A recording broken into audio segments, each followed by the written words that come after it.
Calma. Vai dar certo.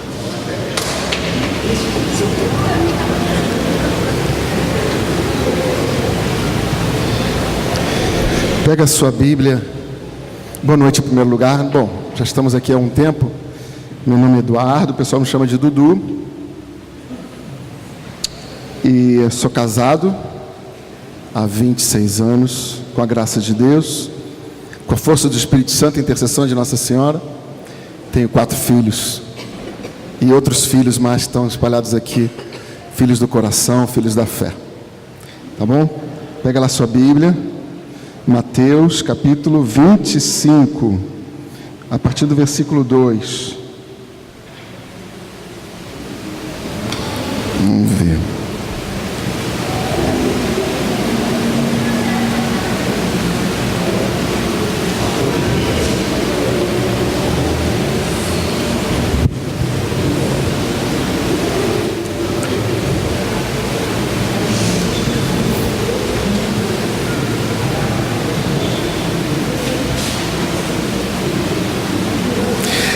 A partir do versículo 1, desculpe.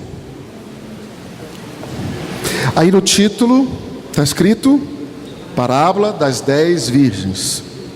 É bom você saber que título, às vezes o próprio título já nos fala ao coração, mas é bom você entender que a Bíblia não tem esses títulos. Esses títulos são colocados depois pela tradução e muitas vezes eles até nos ajudam, mas só para você saber que o título não é a palavra de Deus, é um subtítulo. Então vamos lá. Então, o reino dos céus será semelhante a 10 virgens que saíram com suas lâmpadas ao encontro do esposo. 5 dentre elas eram tolas e 5 prudentes. Você ainda está procurando aí? Já achou? Acho que tem gente que ainda está procurando, né? Ajuda lá. Vai dar certo. Como diz lá aquele padre. Está entre Gênesis e Apocalipse. 1315, se a sua tradução for a Bíblia da Ave Maria. A gente não costuma dizer página para que as pessoas acostumem a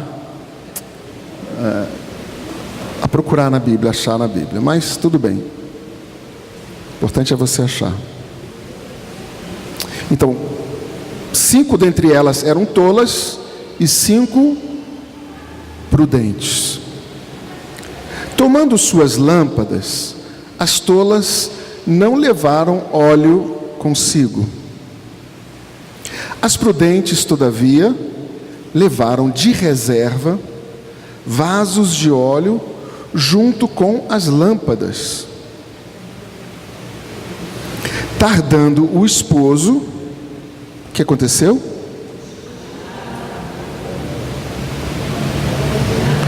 Cochilaram todas e adormeceram. No meio da noite, porém, ouviu-se um clamor. Qual era o clamor? Eis o esposo. Era um grito, né? Ide-lhe ao encontro. Vamos repetir? Eis o esposo. Ide-lhe ao encontro. Que é o que a gente deveria dizer aí para tantas pessoas, né? Eis o esposo, Jesus. Ide-lhe ao encontro. E as virgens levantaram-se todas e prepararam suas lâmpadas. As tolas disseram às prudentes: dai-nos do vosso óleo, porque nossas lâmpadas se estão apagando. As prudentes responderam: não temos o suficiente para nós e para vós. Talvez você esteja pensando assim: que egoísmo dessas 5, né? Não quiseram emprestar um pouquinho do seu óleo para as outras. Mas aí você vai entender que não tinha como ser de outro jeito. É preferível irdes aos vendedores, a fim de comprar para vós. Ora, enquanto foram comprar, veio o esposo. As que estavam preparadas entraram com ele para a sala das bodas, e foi fechada a porta. Mais tarde chegaram também as outras e diziam: Senhor, Senhor, abre-nos. Mas ele respondeu. O que ele respondeu? Em verdade vos digo, não vos conheço. Vigiai, pois, porque não sabeis nem o dia, nem a hora. Olha, dizem que para um bom entendedor, meia palavra basta. Eu acho que essa parábola já está dizendo muita coisa. Eu quero assim pedir para você, já nesse começo, você conversar com quem está do seu lado, o que você entendeu desta passagem. O que ela quer dizer. Porque metade da pregação talvez seja da pessoa que está do seu lado. Ok? Eu tenho usado essa tática e tem funcionado. Eu peço enquanto isso o pessoal me trazer um copinho d'água. Ok? Se você está sozinho, se achega aí alguém pertinho, custa nada. Não? Ah, você não ouviu a parábola? Pega aí uma Bíblia, meu irmão. Mateus 25, de 1 a 13.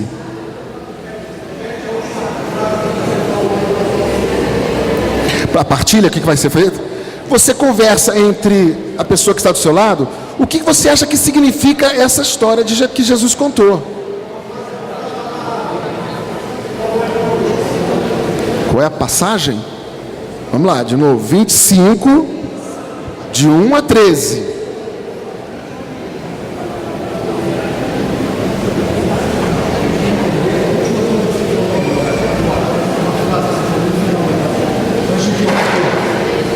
A última frase, não sei, não estou lembrado. A última frase de Jesus foi: vigiai, porque não sabeis nem o dia, nem a hora.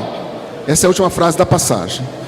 E o de mais importante que eu acabei de falar, que alguém não entendeu, é partilha com a pessoa do seu lado. O que você acha que quer dizer esta passagem? Ah, depois eu pedi um copo d'água, eu acho que foi isso.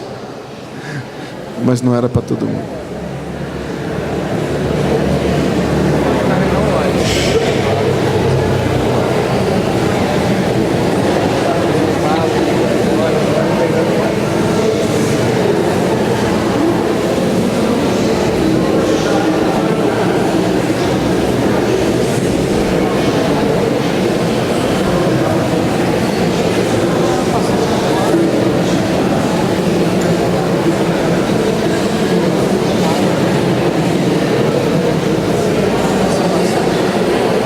Será que alguém me conseguiu um copinho d'água?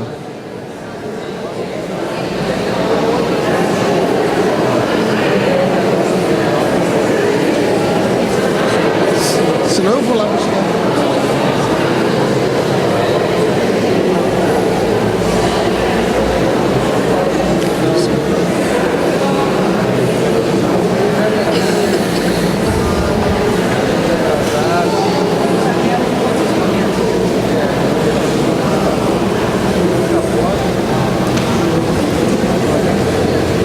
Amém?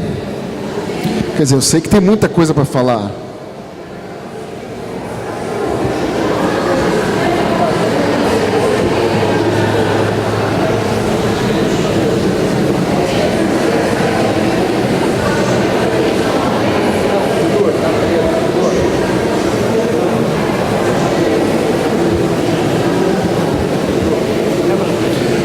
Pronto.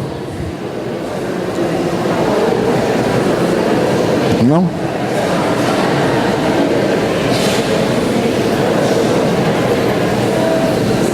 Então vamos lá.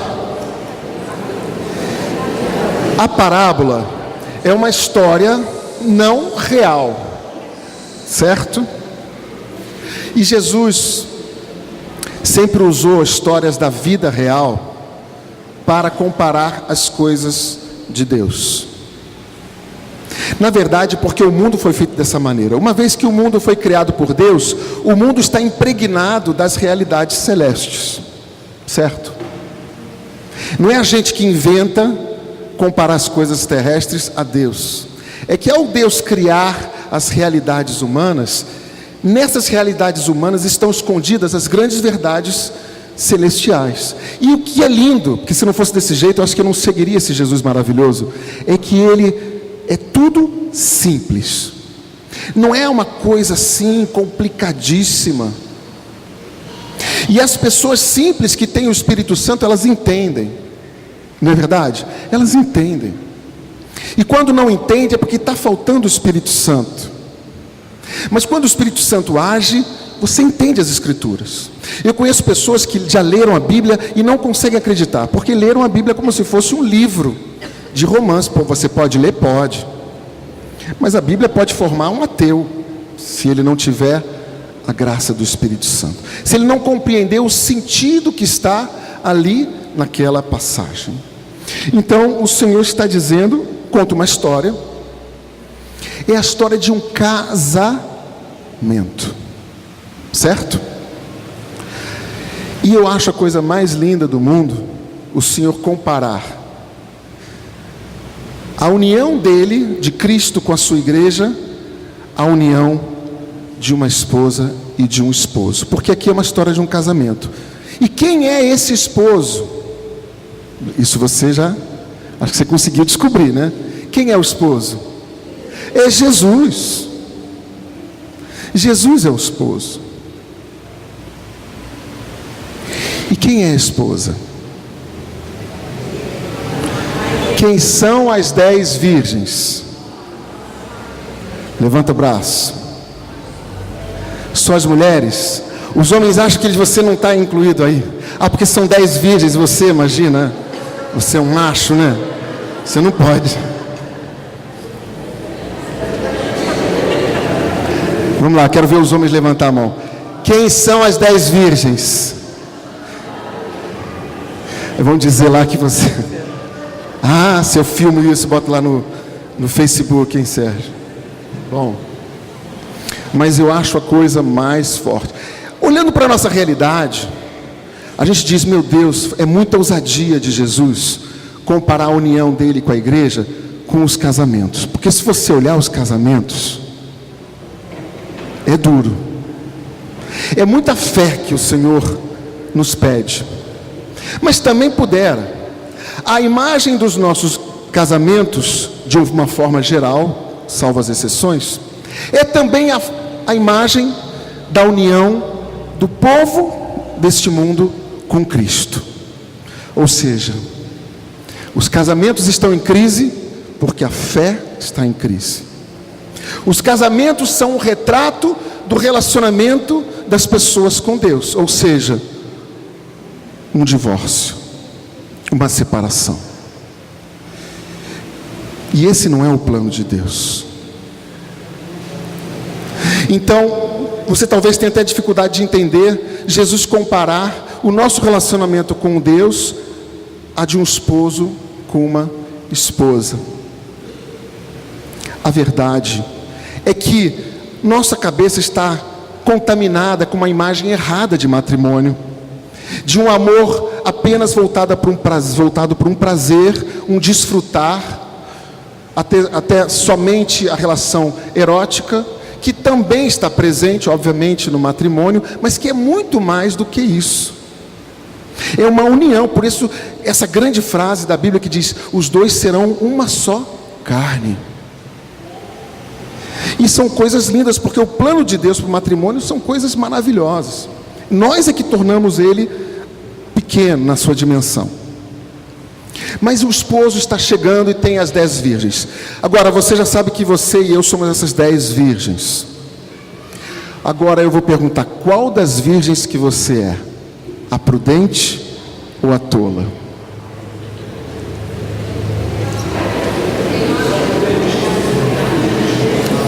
Quem aqui é a virgem prudente? Levanta o braço.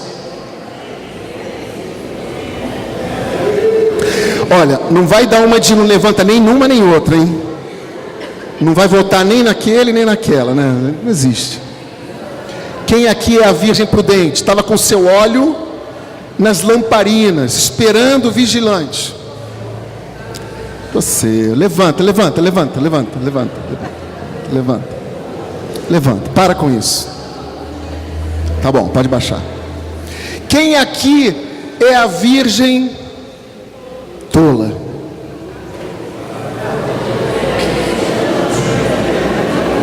Também. Meu querido, minha querida, você está na igreja, você caminha, você comunga. Como é que você não é a virgem prudente também? Claro que você é. Você está se subestimando? Que isso?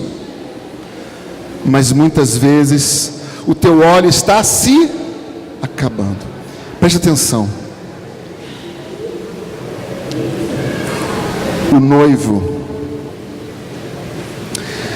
na época de Jesus, você firmava um contrato de casamento e ainda não coabitavam, mas já estava prometido, já estava tudo certo, já era a tua esposa e já é o seu marido, como no caso de Nossa Senhora e São José, já é, mas depois vai se consumar. Jesus já nos desposou na cruz do Calvário. Ele já fez conosco uma aliança. O casamento, meu querido, em primeiro lugar, é uma aliança de promessas e deveres. É ou não é? Você já assistiu casamentos? O Senhor fez o que conosco? Ele nos desposou. E sabe qual é o sacramento que celebra isso? É a Eucaristia. Este é o sangue da nova e eterna aliança, para que nós sejamos um com Ele, para que eu permaneça nele e Ele permaneça em mim, para que sejamos unidos. Isso não é um matrimônio espiritual? Eu adoro falar dessa maneira, mesmo que seja complicado para a gente entender, porque Ele é o esposo da minha alma, não é do meu corpo. Nós não temos uma relação carnal com o Senhor, não há necessidade. Ele é o esposo da minha alma. E que maravilhoso esposo. Sabe por quê? Porque Ele desposou você para te dar todos os benefícios próprios que um esposo dá para sua esposa. Amém? Hoje, quando você se separa, ou o marido se separa, que não é o caso de Jesus, você é beneficiado. Nem precisa mais ser casado no papel.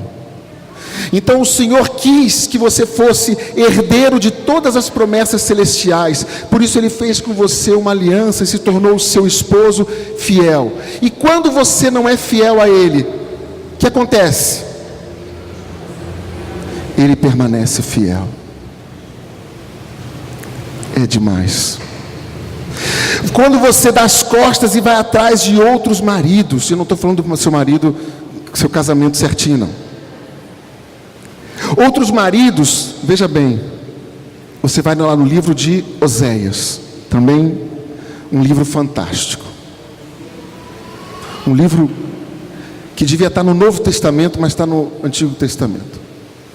Existe a figura de Oséias, você vai entender o que eu quero dizer. Oséias era um homem justo.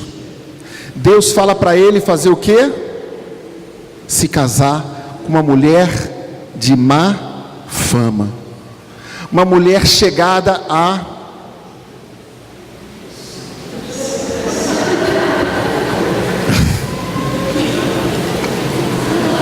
ela era chegada, ela tinha essa queda.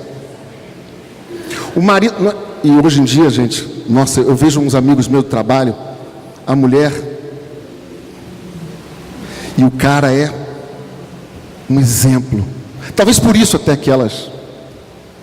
Eu fico bobo de ver. Antigamente era marido, né, que saía fora. Mas hoje em dia, a gente está tão tolas e tolos que somos, que às vezes até um marido fiel, a mulher vai embora. Bom, não é sobre isso que eu vou falar. Não é sobre isso que eu estou falando. Oséias, Deus fala para ele casar com uma mulher que diz: olha, Oséias, casa com ela, mas ela vai te trair. Você já imagina uma coisa dessa?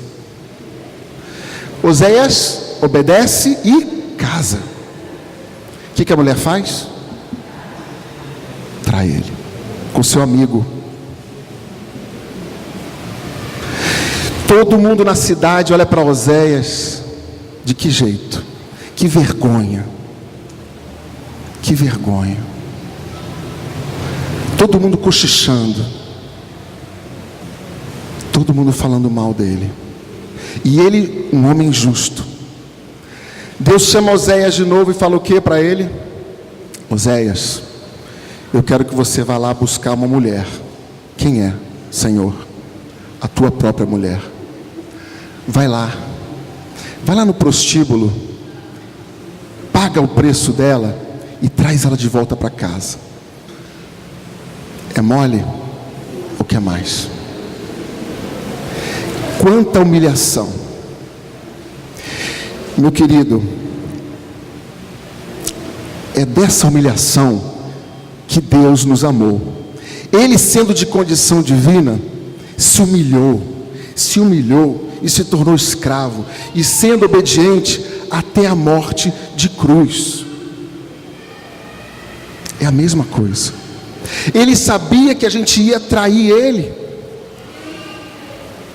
e mesmo assim ele assumiu o risco.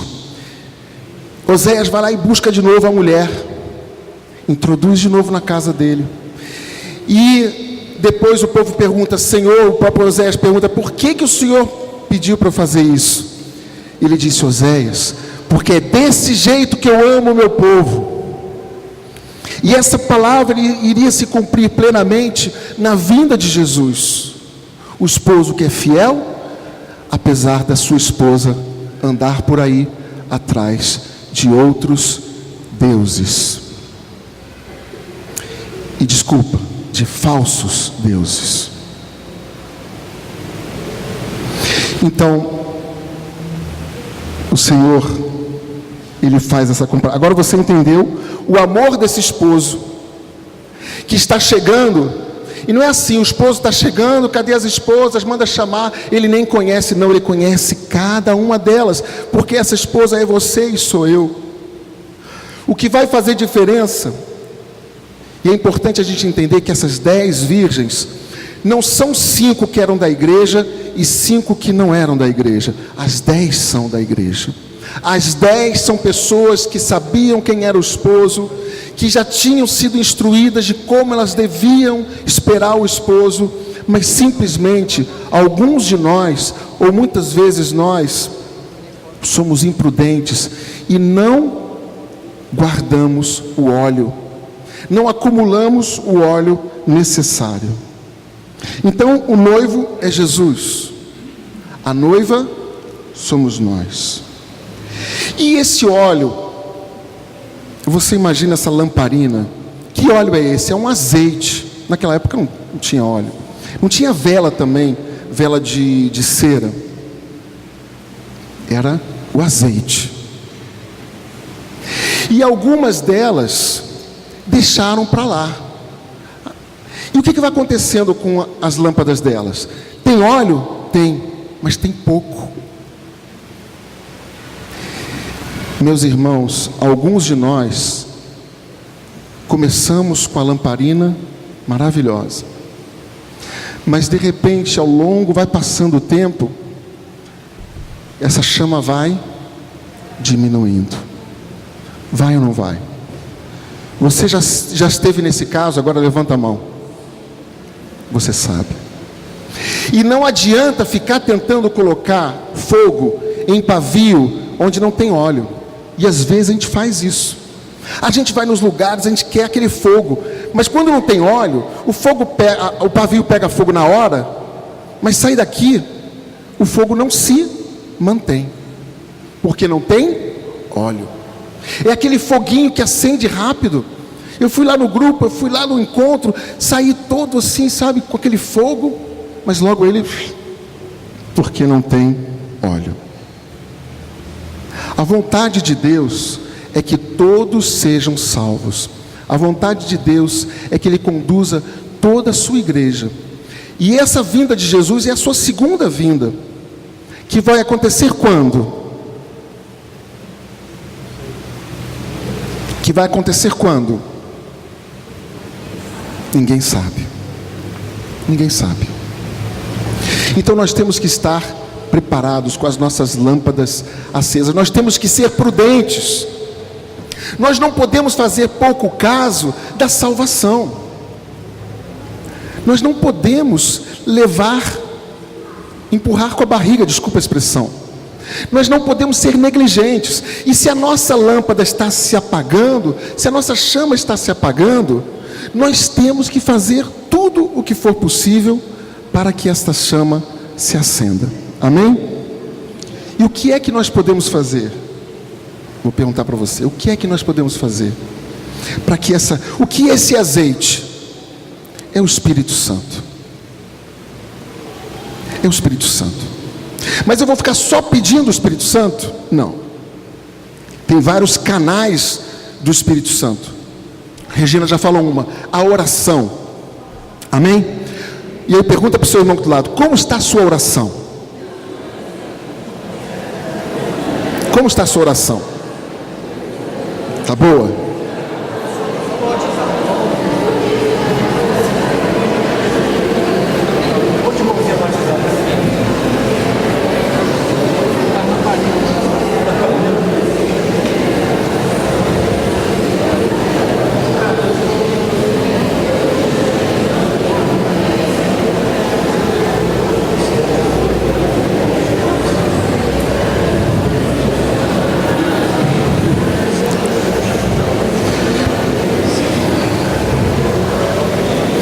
Porque, meu irmão, se o azeite for pouco, quando você precisar não vai ter. Sabe por quê? Porque o noivo demorou. Não foi no tempo que eles esperavam. As mulheres imprudentes disseram, ele vai vir rapidinho, não preciso me precaver. Tem gente que diz, deixa essa conversão para amanhã. Amanhã eu vou largar esse pecado. Amanhã eu vou largar essa coisa que eu já sei que tem que largar há muito tempo, eu deixo para amanhã. E como você sabe que o amanhã não existe, né? Porque amanhã sempre será amanhã. A gente vai adiando e a chama vai apagando. Meu querido, eu quero te perguntar, vamos mudar isto ou não vamos? Vamos hoje tomar uma decisão ou não vamos? Até mesmo a maneira como eu participo da missa. Eu já estou lá na missa. Você pensa que é assim? As 10 virgens, às 10 iam à missa. Às 10 iam à missa. Mas nem todas estavam com o coração unido a Cristo. Ser cristão não é bater ponto. Não é preencher um monte de itenzinhos e pronto. É ter o coração unido a Deus. Esse é o óleo da intimidade com Deus. O óleo da vida de oração, o óleo da conversão diária. Um dia eu me converti, agora eu sou convertido. Tem gente que fala isso, eu sou convertido. Nossa, quando você começa a caminhar, Deus começa a mostrar para você várias coisas que você precisa ainda mudar. Não é verdade? Meu irmão, acender a lâmpada cabe a Deus. Manter ela acesa cabe a você e a mim. E nós não podemos ser negligentes com isso. Nós não podemos ser negligentes com isso. Amém? O azeite é algo que temos que nos encher cada dia, pois vai se acabando. Logo precisa ser cheio e renovado constantemente. Quem é cheio do Espírito quer fazer algo na direção do Espírito Santo. É gente comprometida, é séria e quer ver algo acontecendo, pois elas sabem que o reino é tomado pelo esforço e a salvação é pela graça. Amém? Amém. Feche um pouquinho os seus olhos.